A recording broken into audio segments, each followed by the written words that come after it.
The problem with not having a goal is that you can spend your life running up and down the field and never score. Hi, I'm Matthew O'Connor with Winning at Real Estate, and today I wanted to take some time and talk with you about goal setting. There's few things in life and business and your career that are more important than goal setting. It's hard to overstate the importance of goal setting. And I like that quote that I started with, that you can run up and down the field and never score if you don't have a goal. You know, what's your target? A goal is a target, right? So there's so many things about goal setting that are interesting to talk about. You know, first off, we're getting near year end, okay? We're getting near the end of 2020, a year unlike any other that's just been completely crazy. But we are fast approaching 2021. So if you haven't set your 2021 goals already, it is time. There's no doubt about it. Take some time and think about it and come up with some good goals. And hopefully some of what I'm about to say will help with that. You know, at our company, we actually sit down with all of our agents and go through a business planning process in October of business planning and goal setting, so that hopefully everyone has their goals set by the end of October, beginning of November. Because if you think about it, in this business, the business you book in October, or certainly in November and December, is really what's going to start your 2021, your next year. Okay, so you have to do your goal setting early. You have to plan early, because the work you're doing now really isn't for your 2020. Your 2020 is over. Maybe you got a couple things you're trying to close, but your 2020 is over as far as booking new business. So we're already into 2021. So you still have a chance, though, to set your goals now. It's not too late. So if you haven't, I couldn't encourage you more to do it as quickly as you can. You know, goals are super important. And, you know, even if you don't reach your goals, the fact that you even just have set goals will help you achieve more. I always liken it to waking up in the morning and making a list of all the things you have to do. And, you know, even if you only get half the things on your list done, you probably got more done than you would have gotten done if you had never made a list. So goal setting is just kind of a bigger version of that, right? For, you know, over the course of a year or something like that. So, you know, and goals give our lives meaning. You know, that was the whole quote from the beginning, you know, about you can spend your life running up and down a field and never score if you don't have a goal, right? You know, what are you trying to achieve, right? So that's what goals really are about. You know, and there's different types of goals. You know, there's, you know, what Jim Collins would call the BHAG, right? The big, hairy, audacious goal, right? Going to the moon was NASA and President Kennedy's big, hairy, audacious goal, right? That's just an unbelievable, you know, long-term, you know, project to try and get to. But it's good to have that big kind of, you know, light post or lighthouse in the distance of that's where you're going long-term. But you also should have some more near-term goals.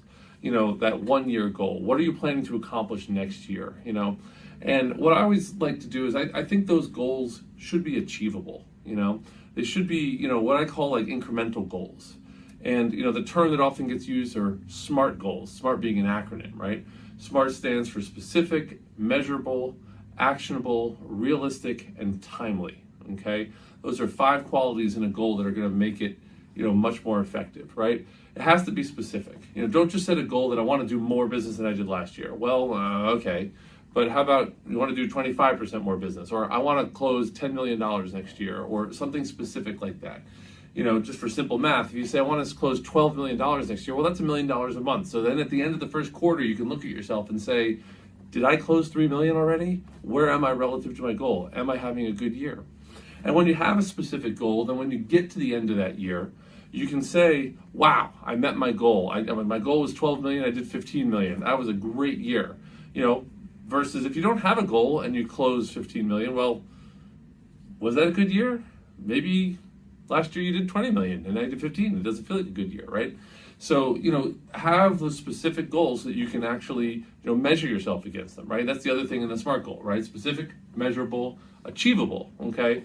You know, your goals shouldn't be something just crazy and unachievable. If you know, closed 5 million last year, your goal shouldn't be 50 million this year, most likely, right? So, but maybe it should be 7 million or 9 million or 10 million. You know, think about it. What do you think you can actually achieve, okay? Make it achievable, because if it's not achievable, then it's just depressing, right? And you don't want that. You don't want a goal to be something that actually turns you off from doing it, right? Your goal should be something you can actually reach and attain, right? So achievable, right? realistic, and timely. Timely just mainly meaning that there is a conclusion to it, right? It's a goal that is for the year. You're trying to reach this goal by the end of next year. Maybe you have a goal for the quarter, a goal for the month, a goal for the week, a goal for the day, right? So your goals that you set for yourself should be timely, absolutely, right? So, and then the next thing you need to say is, what are you going to do to help achieve those goals? That's critically important, right? What are you going to change? One of my other quotes I always enjoy is, the definition of insanity being doing the same thing over and over again and expecting a different result. So what are you going to change?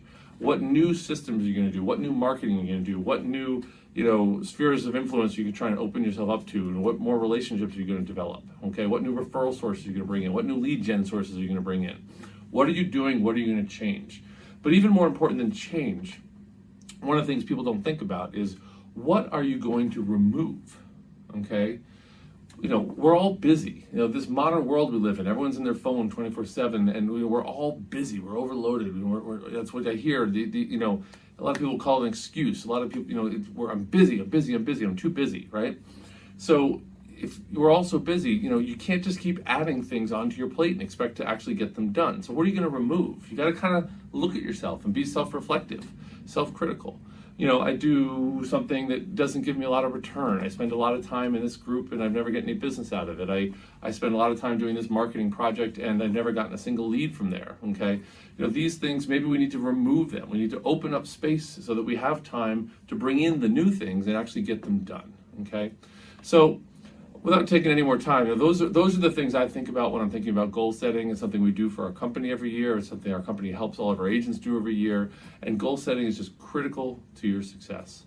So I'm Matthew O'Connor with Winning at Real Estate, and I hope to see you again soon. Thank you.